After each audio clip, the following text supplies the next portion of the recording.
You walk away from certain conversations feeling heavier than before. Nothing dramatic happened. No more shouting, no more obvious insult. And yet somehow, you're replaying every sentence in your head, wondering if you overreacted, if you misunderstood, if maybe it really was your fault. You tell yourself next time you speak up, you'll confront them. You'll finally say the perfect thing that exposes the manipulation and you wins the argument.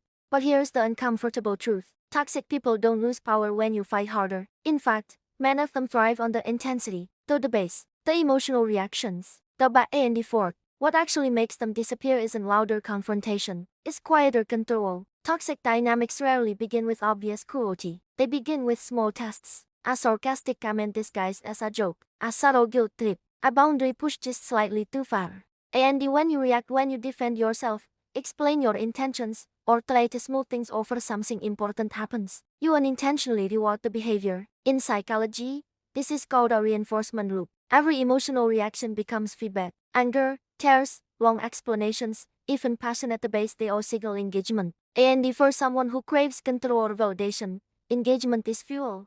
Unpredictability strengthens it even more. One day they're warm, the next day they withdraw. That inconsistency keeps you hooked, trying harder, analyzing more, proving yourself. And if you're empathetic or self-aware, you're especially vulnerable. You want resolution, you want understanding, so you over-explain, you defend, you seek clarity. That's not weakness, it's conditioning. But here's the shift. When reinforcement disappears, behavior fades. Toxic people don't leave because you win the fight. They leave because the emotional return on investment quietly vanishes. Notice what happens when someone makes a provoking comment. There's usually a pause, almost lighter, waiting for your face to tighten, for your voice to rise, for you to explain yourself. That reaction is the reward. Toxic personalities feed on emotional spikes, anger, defensiveness, even visible hurt.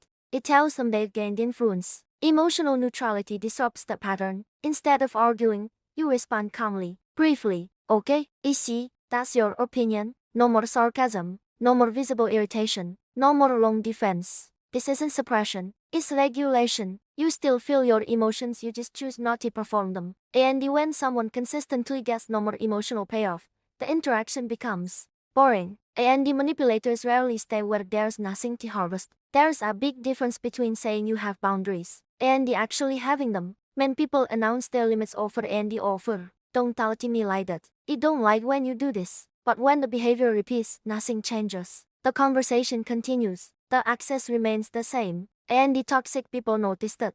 They test limits the way a child tests a fence to see if it's real. Silent boundary enforcement is different. You don't argue. You adjust. You shorten the call. You stop replying instantly. You decline the invitation. You share less personal information next time. No more dramatic speech. No more emotional explanation. Just reduced access. Over time, this teaches a powerful lesson. Connection with you is conditional. And when access requires respect, those unwilling to give it slowly filter themselves out. Have you ever noticed how quickly a simple number turns into a 5-minute justification? You explain your schedule, your stress, your reasoning. You try to make it airtight so they can't argue with it. But toxic personalities don't listen to understand. They listen to find openings. Every extra sentence becomes material to debate. You cite you're busy, but you went out last week. If it's not personal, why does it feel personal? Over-explaining signals uncertainty. It invites negotiation. Clarity shuts it down. Sometimes the most powerful response is short and steady, but doesn't it work for me? I'm not available. Full stop. No more defense. No more apology layered in guilt. And when you stop over-explaining, the power dynamic begins to shift because now there's nothing left to argue with. Toxic dynamics often survive on instant access. They call you, answer. They text you, reply within seconds. They create urgency, you rearrange your schedule. Over time, this constant availability sends a silent message. You are always emotionally accessible. And that accessibility becomes leverage. Selective availability changes the rhythm. You don't respond immediately. You return the call later. You keep conversations shorter. You decide when you engage instead of reacting on demand. There's no more announcement, no more hostility, just pacing. This subtly communicates that your time and the attention are structured, not reactive. And the toxic individuals prefer easy emotional supply. When access requires patience and yields little drama, they often redirect their energy elsewhere. But availability isn't just about time, it is also about where your focus truly goes. Toxic dynamics shrink your world without you noticing. You spend hours replaying conversations, anticipating their moods, strategizing your responses. Your mental energy revolves around them. Attention is currency, and where your attention goes, power follows. When you redirect the energy into your goals, your health, your learning, and the relationships that feel safe, something shifts. You're no more longer orbiting their behavior. You're building momentum elsewhere.